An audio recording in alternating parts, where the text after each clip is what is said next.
Hello बच्चों, कैसे हो आप सब। अब आते हैं अपन 11.1 के एग्जाम्पल नंबर 1 पर। ठीक है, तो क्या है इस एग्जाम्पल में देखते हैं कि त्रिभुज एबीसी में डी समांतर बीसी है तथा एडी अनुपात डीबी बराबर क्या है 3:5 दे रखा है। यदि एसी बराबर 5.6 इकाई ये पूरी ठीक है हो तो ए का मान ज्ञात करना है, इसका मान ज्ञात करना है। तो देखिए सॉल्यूशन करना स्टार्ट करते हैं। क्या है, चूंकि डीई समांतर बीसी दोनों समांतर हैं तो इसलिए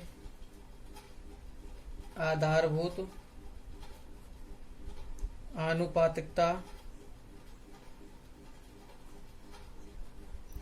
प्रमेय से क्या प्राप्त होगा, एडी अपॉन डीबी बराबर किसके है, एई अपॉन ईसी के। ठीक है, ये दोनों बराबर होते हैं। तो चूंकि एडी अनुपात डीबी 3:5 दिया है तो अपन लिख सकते हैं, इसलिए मैंने लिखा 3:5 3/5 बराबर ए अपॉन ईसी। ठीक है, अपने पास ए अपॉन ईसी आ गया, लेकिन अपने पास मान किसका दिया गया है, एसी का। तो मैं लिख सकता हूं क्या, देखना 3/5 निकालना किसका है अपन को, ए का मान निकालना है। तो मैं लिख सकता हूं ए और ईसी को बदल सकता हूं एसी माइनस ए। भाई ईसी को मैंने बदल दिया कि एसी माइनस ए, क्योंकि ए का मान तो अपन को क्या है चाहिए और एसी का मान अपन को दिया है, तो मैंने बदल दिया। तो 3/5 एसी का मान रखा क्या है 5.6 माइनस ए। ठीक है, तो चलो करते हैं, बजरूना करते हैं इनका। तो बजरूना करते हैं तो 3 का गुना इससे करते हैं, 3 6 18 और 3 5 15 15 और 1 16 16.8 और 3 का गुना इससे करते हैं तो -3 ए। 5 का गुना इससे करते हैं तो 5 ए। ठीक है, चलते हैं आगे कि मैं इसको उधर ले गया तो 16.8 बराबर 5 ए प्लस 3 ए। टोटल कितने हुए 8 ए, किसके बराबर है 16.8 के। तो मैं ए का मान अब मेरे को निकालना है, तो 16.8 बटे इस 8 को क्या ले जाऊंगा उधर पक्षांतरण कर दूंगा 8। तो ए बराबर आ जाएगा अपने पास, 8 का भाग दिया तो ये आया 8 2 16 और 8 एकम 8 2.1 इकाई। ठीक है, ये आपका इसका आंसर हो गया। चलते हैं नेक्स्ट एग्जांपल पर।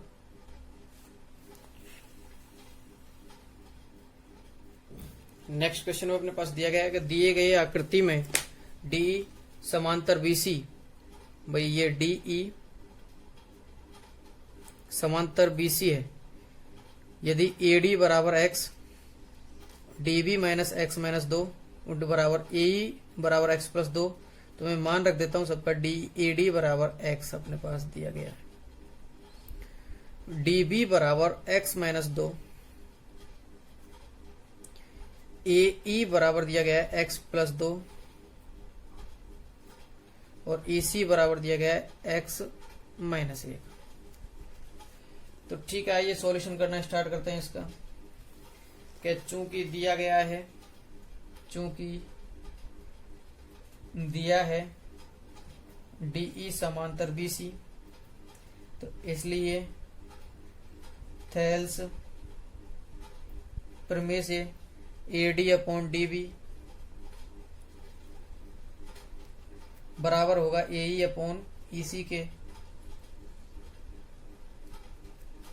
अतः मान रखने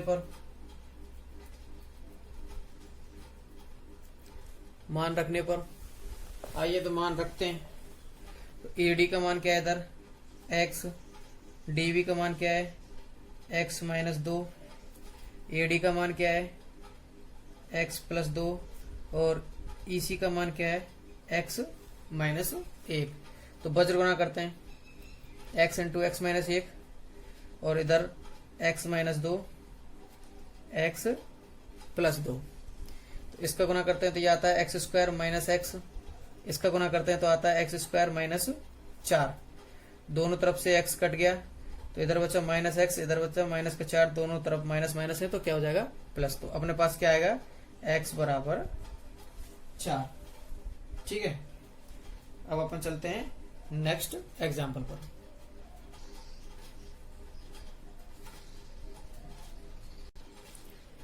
करते हैं इस वीडियो में, आइए सॉल्यूशन इसका एग्जाम्पल का।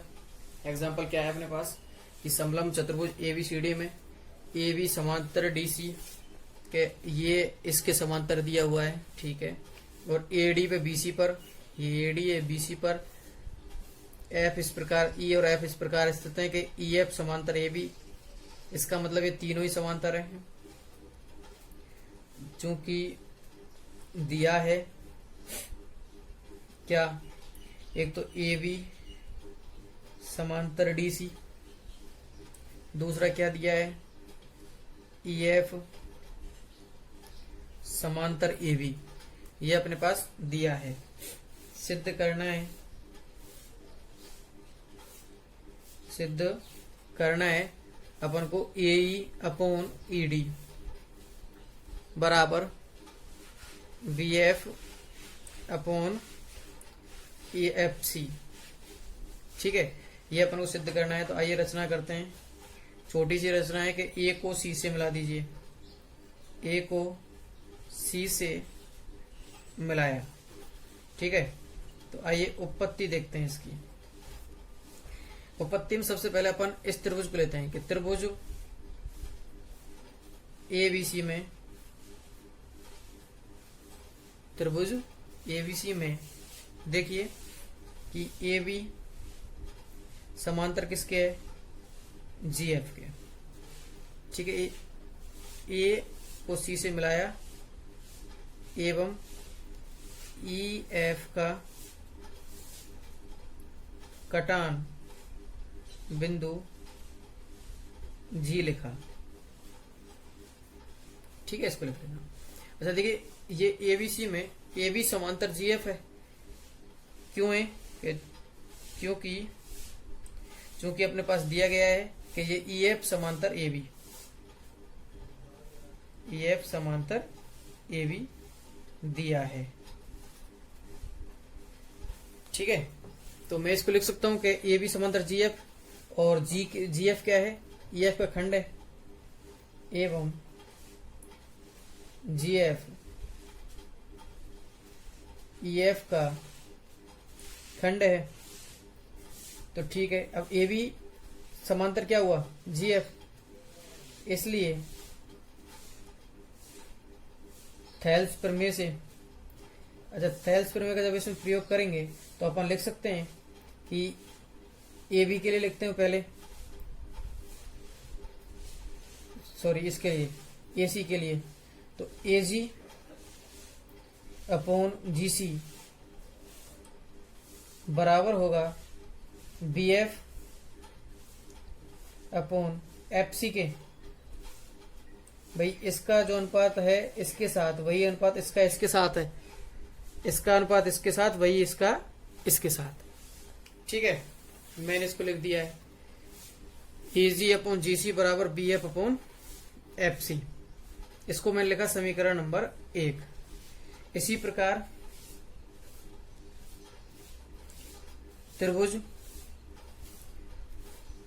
इस वाले त्रिभुज को ले रहा हूं DCA को या ACD को, जो अभी आप लिखना चाहो ACD में।